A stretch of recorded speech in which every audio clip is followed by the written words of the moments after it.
Hey everybody, welcome back to Northernlion. Is bad at Isaac now? Maybe, we'll see. We shouldn't have lost our last run. There's no question about that. 4Z9L NNT7. Real crux of this one is how much HP. Oh my god, why are you so fast? Am I losing my mind? Is my brain moving slow? Or was that enemy moving faster than usual?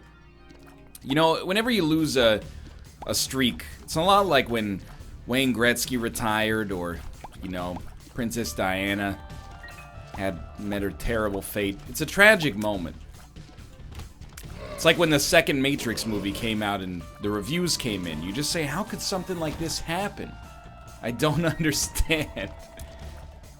Alright, maybe the Princess Diana bit was a little bit too far. But anyway, I was 8 and I lived in a different country when it happened. And I didn't have any connection to it, so I should really just apologize. But instead I'm going to offer something in my own defense. I figured out, you know why the enemies are moving fast? We have Super Magnet, which I'm going to get rid of.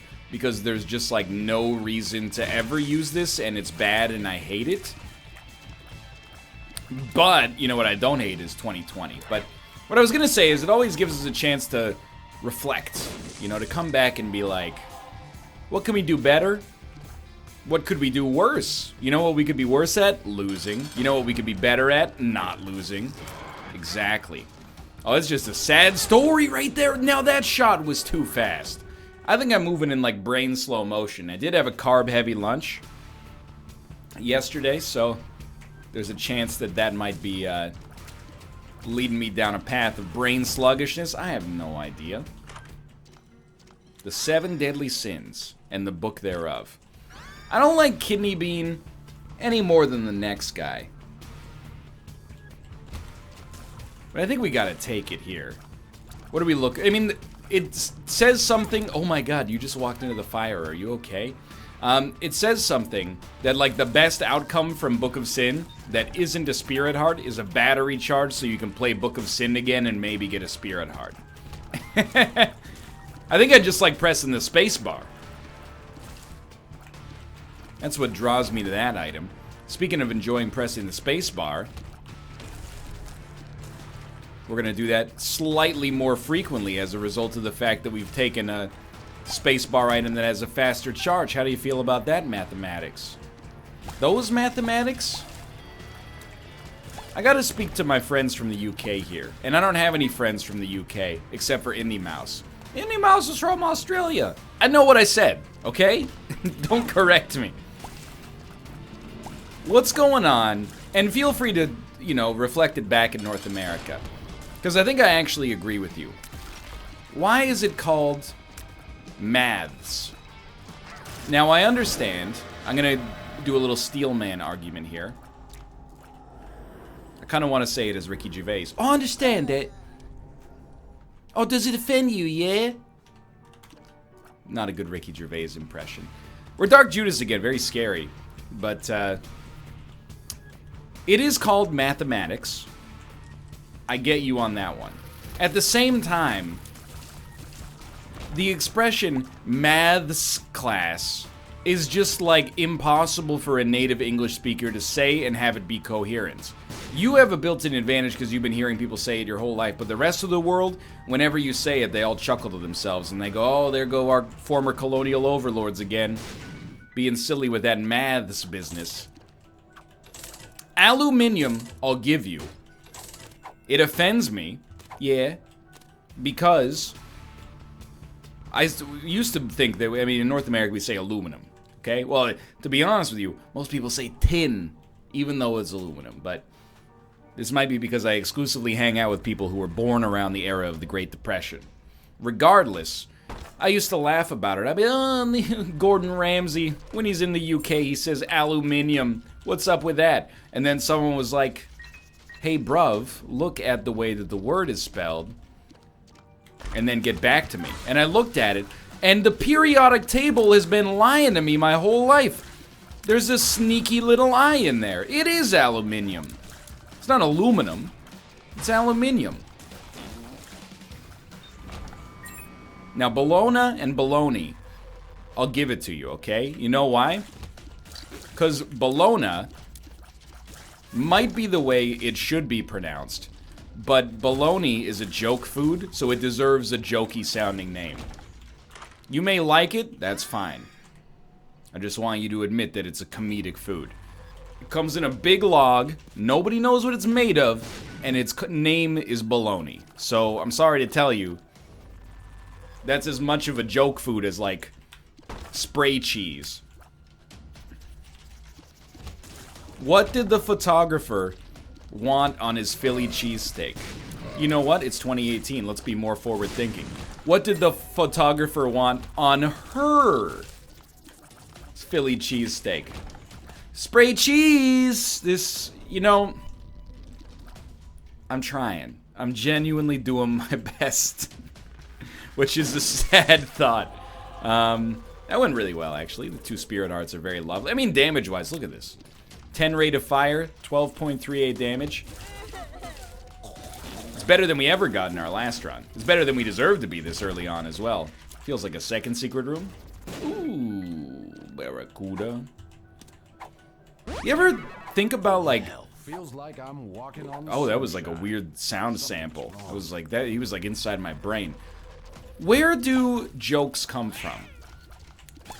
You know, I know there are people that are employed as joke writers, but they're not employed to be like, oh, 2 men walked in. Like, that's a kind of joke that only exists in non-commercial context, right? A guy was at the deli, and he says to the butcher, I'll take a ribeye. And the butcher said, a ribeye? What'd you get in anatomy class, an F? See, it's not a very... Your eyes are on your face, you dummy. This joke is not good. Which is why I'm really impressed at the quality of jokes that exist. Who's writing those? Is it like a collection of dads across the universe? They all get together. We got anemic already. We're good to go. They all get together and they write these knock-knock jokes, and 3 people with differences walk into a bar, and 3 people with different occupations are on a boat together. Isn't that weird?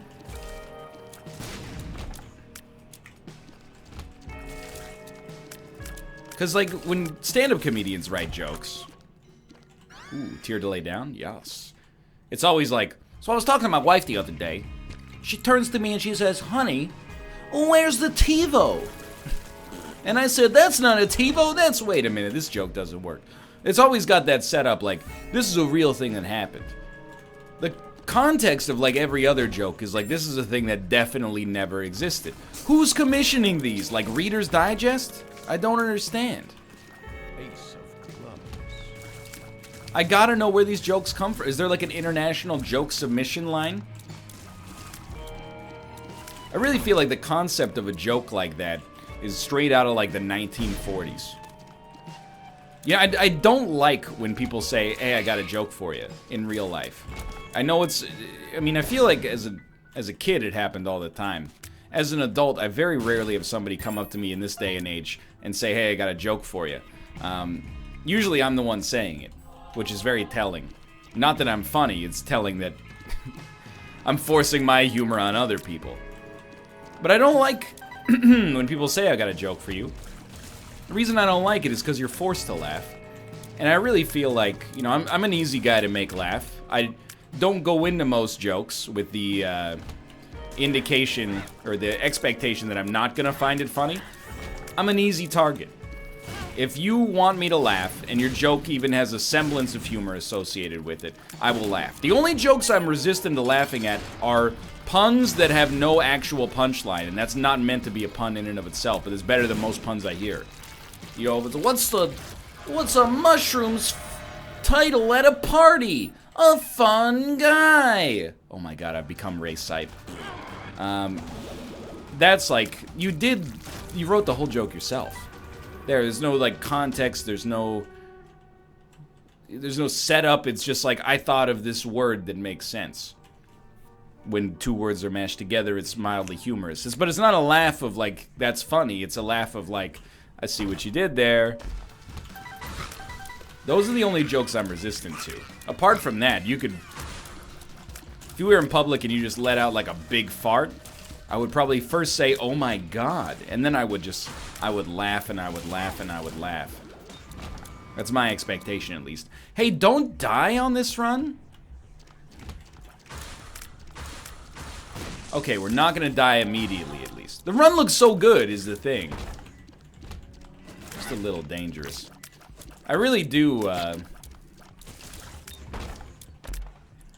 get annoyed with puns. The reason I get annoyed with puns, though, is because that's like... Twitter is like 99%.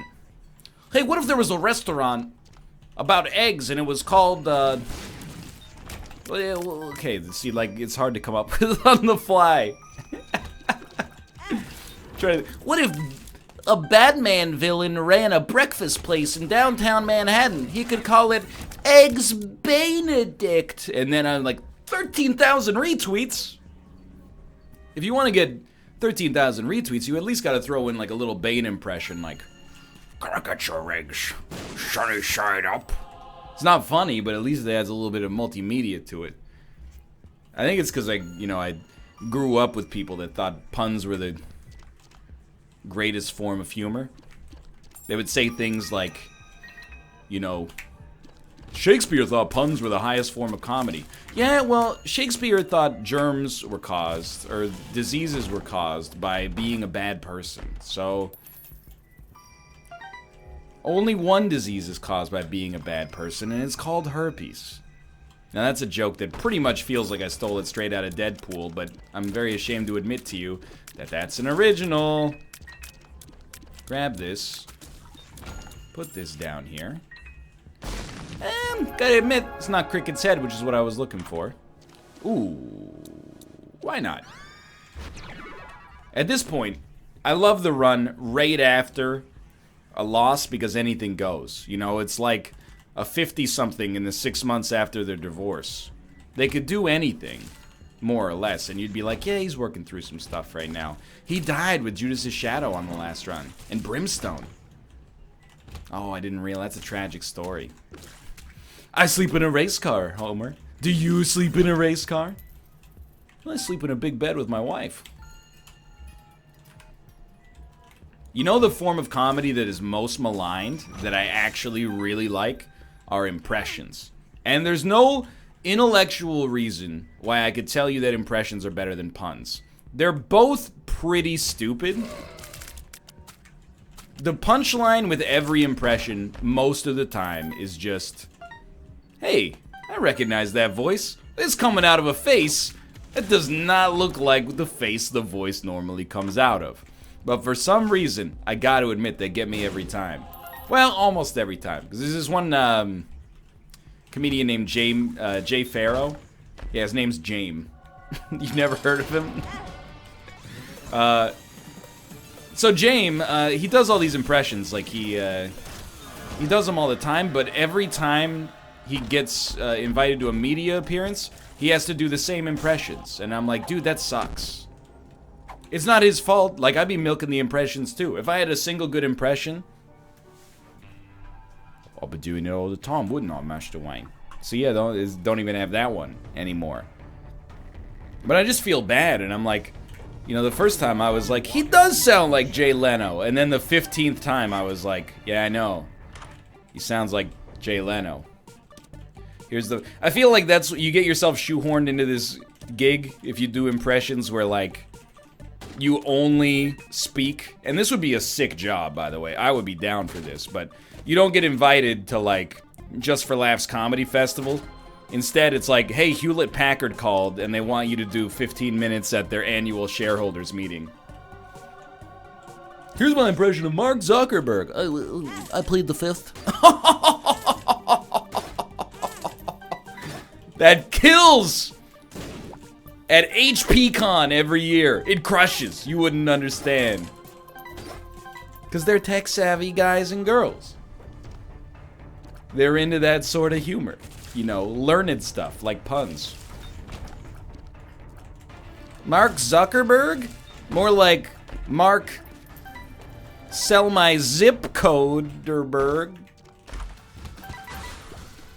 I'm trying a lot to see what sticks here. Really, I'm trying to land that HP gig. Are we on the depths too? We are. Oh, this is a quick one. We do have that demon judgment. We were not looking for like any synergies at all. We're just hoping to crush. Oh, there's another demon judgment right there. You know what my actual least favorite form of entertainment is? Or of comedy? It's, and you hinted at this earlier, but obviously fake Twitter jokes that pretend to be real. I don't mind when stand-up comedians say like, so I was walking through the East Village yesterday. Because I'm like, no you weren't. You were in Philadelphia yesterday. I saw it on your website. Isn't that, you know, we agree that we're going to suspend our disbelief for a little while here for the purposes of the engagement. You know, that's just the way it goes. It's the language of the interaction. You might as well say it on the ticket when you sign up. What I don't like is, on Twitter, there's always these tweets that are like, my 5-year-old son, Damien, came up to me yesterday and said, Mommy, why is the bad man on TV? And I said, Sweetie, that's our president. And he said, not my president. Kids are so innocent. I said, that never happened. Whether I agree or disagree with your 5-year-old son Damien's politics, that anecdote 100% never happened. You know why I know it's never happened? I've been interacting with my in-laws' kids. They're 5 years old. They don't go to the TV and go, why is the bad man talking? They go, play hide and seek right now. Like I'm a vessel exclusively to provide entertainment to small children. That's what I do on YouTube and Twitch. In my off time, I try to be erudite, okay? It's always ridiculous. And again, you should know, you know, by now, if you're watching me, roughly where I stand on the political spectrum. Although I get tweets sometimes that are like, I wonder what political party NL identifies as. A Democrat or a Republican? And I'm like, I'm Canadian. That's such an American attitude. Don't take it the wrong way. I think you come by it honestly. But I don't identify as either of those political parties. If I lived in America, what political party would I identify as? Ask me in a month after I moved out of the country, because it scares me sometimes. Needless to say, this is all irrelevant, but there's my 3-year-old son, Lothario, came to me and said, Daddy, why are boys' clothes blue and girls' clothes are pink? I want to wear pink clothes. Nobody should ever tell anybody what they're allowed to wear. Aren't children innocent? And I'm like, that never happened. It's sad. Not because of the politics involved, which are completely tangential to this issue. It's sad because you had a thought as an adult human being, and you said to yourself, I mean, this isn't good enough for me to go to Twitter with. I gotta come up with some elaborate ruse. So you put it, and I'm gonna rephrase this. You made it seem as if your child said it, in order to, like, Trojan horse your 38-year-old anecdote into the mouth of babes. The other one that people do this with tech all the time, and I don't know if anybody's picked up on it, but they always do this. There's a format for a joke that's like, I fed 1,000 movies into my bot, and then I had it write a script, and here's what it wrote. And I'm like, no, you didn't. You wrote that. I know you wrote that. And that's fine. I know it's a meme. You can't just say, I wrote it. It pulls away from the punchline a little bit. But at the same time, I'm on to you, is all I'm trying to say. I'm aware of the... You didn't... I look at your Twitter profile. You know, I can tell you're not making a Markov chain bot that's watching 1,000 episodes of, you know, How It's Made and then makes its own How It's Made episode out of it. Maybe you are, but I doubt it. It's always like, well, I can't give you my political opinion, but here's what my 5-year-old, wink wink, totally thinks about this situation. I'm sure it happens on both sides, too. Mommy, why do the bad men want to take away our guns? Don't they know that the Second Amendment protects... I don't know what the Second Amendment is. I live in Canada. Anyway, this is not a political episode. What this is, you know, I'll be on whatever side politically doesn't have people that pretend like these terrible stories happen to them and their children.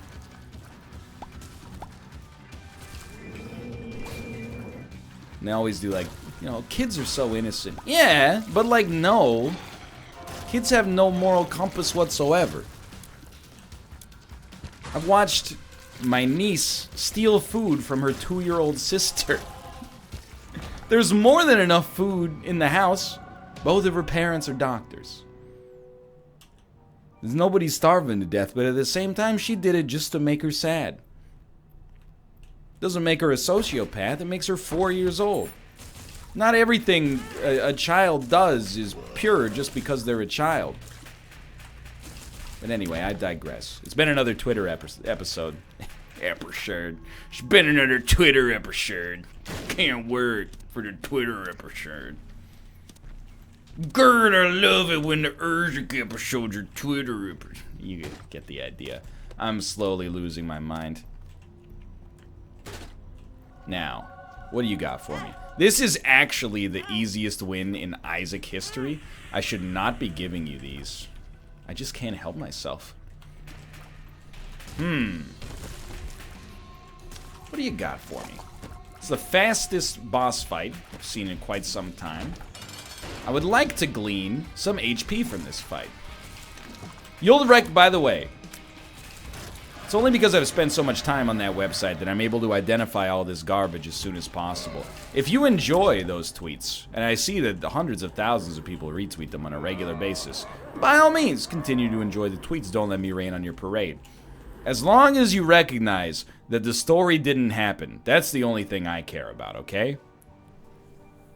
If it's on video, that's a different story. I'm still a little skeptical about the man punching the kangaroo, but, you know, I'll admit, it looks like I was wrong in that one. In the back of my head, I do think that in a few years, there'll be like, someone will make a post that's like, oh yeah, that kangaroo video, we faked it. Here's my YouTube channel. But for now, I have to admit, the evidence appears to show that it's real. I'm not being skeptical for skepticism's sake. The video looks fake to me. I can't articulate why, because I don't know anything about videography. It just doesn't look real. That's all I'm going to say about that. Once a year I touch on the subject of the video of the Australian man punching a kangaroo in the face to save his dog. If he actually did it, he's a hero. If he didn't do it, it's not like it's fake, it's just scripted, you know, it's a funny video. It doesn't make it any less enjoyable. Let's move along. Dude, this is gonna be like, you didn't walk into him with the knives out, huh? This is gonna be a walk in the park. Are we going to fight Hush? I am gonna fight Hush. It might not be a walk in the park. After this moment. But for the time being, it seems like, you know, I mean, we're doing so much damage. How could I say no? Okay. Okay. Can I get a Perthrow or perhaps a Black Rune? Well, Papula Duplex doesn't do anything for us. Forever Alone is fine, although it's going to be pretty muted. I guess it's a pretty bad play when you consider we already had the mom transformation ready to go. Justice? Oh, right, we got restock. We got restock. You know what you buy with restock? I hate to say it. You buy a lot of Spirit Hearts, and then you look and see if you're going to be able to get it to a Diamonds, which we weren't. And now we're going to live just fine. Alright, moving on. You might think that I'm a curmudgeon. I'm not. I think, like, on social media, you know what I really like? Is pictures of people's food. That's, like, my favorite tweet in today's day and age. And I think it says a lot that that was, like, peak cynicism. Back in 2010, people are like, who wants to see a picture of food that other people are eating? That's so stupid. Now, whenever a food tweet pops up in my timeline, I'm like, oh my god. A digital portal back to a simpler time. That soup looks delicious. Yum. Retweet, like, etc., etc. That's a dream come true when I see a food tweet. And animal tweets, also down with. You know, not of the Austin variety, necessarily, but more of the, hey, look at my, you know what's been a huge genre on Twitter recently? Muscular cats. That's been a fun time for the whole family, hasn't it? Look at this cat, it's so muscular. I've never seen a muscular cat in my life before. I've seen 3 or 4 of them this week. What a baffling series of creatures they are. How did they get so muscular? Don't say working out, okay? That's patronizing. That was an easy hush fight. I've never seen a cat do a push-up is all I'm saying. Although I will say, in my head, it's making for a great mental image. Ruka, you still there? No, he's left. Okay. Do a push-up.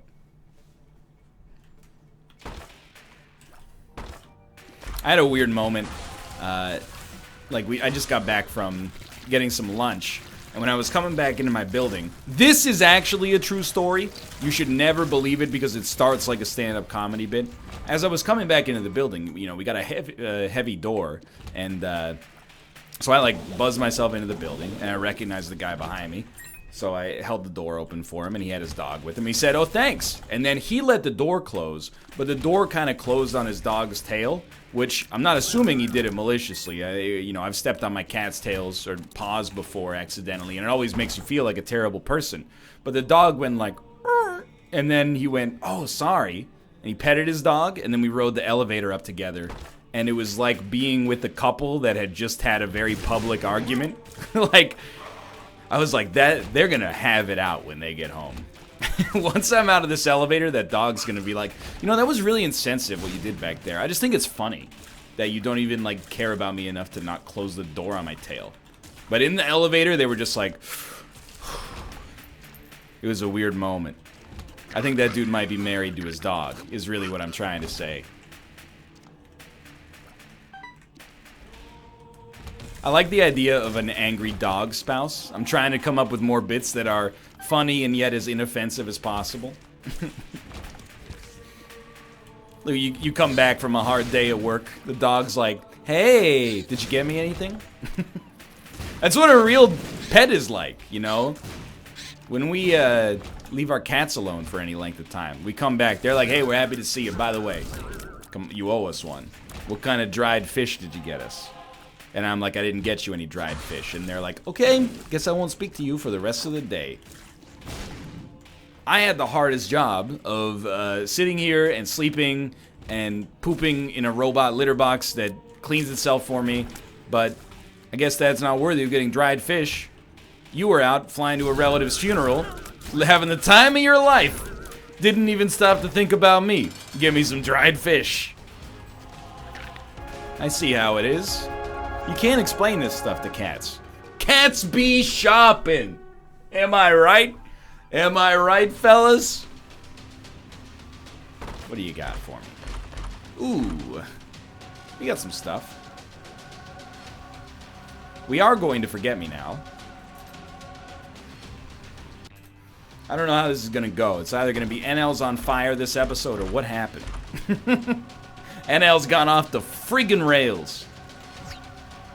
We should have taken Brown Nugget, because, I mean, it's literally better than nothing, even though pressing the spacebar to use it is probably less damage than just touching something with our knife for a quarter of a second, but, you know, in principle, it would be good to have it, I guess.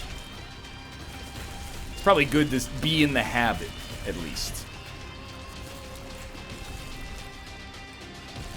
Okay. Finish this room, get Shoop-da-Whoop. That's a second forever alone?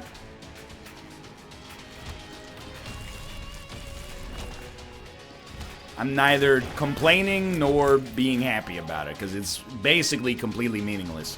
It's a good bounce back run. You got to admit that. We're going to be leaving this run with a little bit of confidence, feeling positive about the future of the series. Used up like way too many anecdotes in one video, but hey, feast or famine, baby, feast or famine. Would you go to a restaurant called Feast or Famine? When you go to the restaurant, you flip a coin, or perhaps spin a large wheel. There's a 50% chance it lands on Feast. You get an all-you-can-eat buffet for free. Well, not for free, but for half the price it would... Well, okay, so I haven't really thought about the economics, but definitely some of the time you pay money and you don't get anything, and you can't just play over and over. You can't come back till the next. This is a terrible business. We'll talk about it next episode. Hey, thanks for watching. I hope you guys enjoyed the episode. If you did, click the like button. It helps us a great deal. Of course, subscribe if you want to see more in the future. For now, thanks for watching. I will see you next time.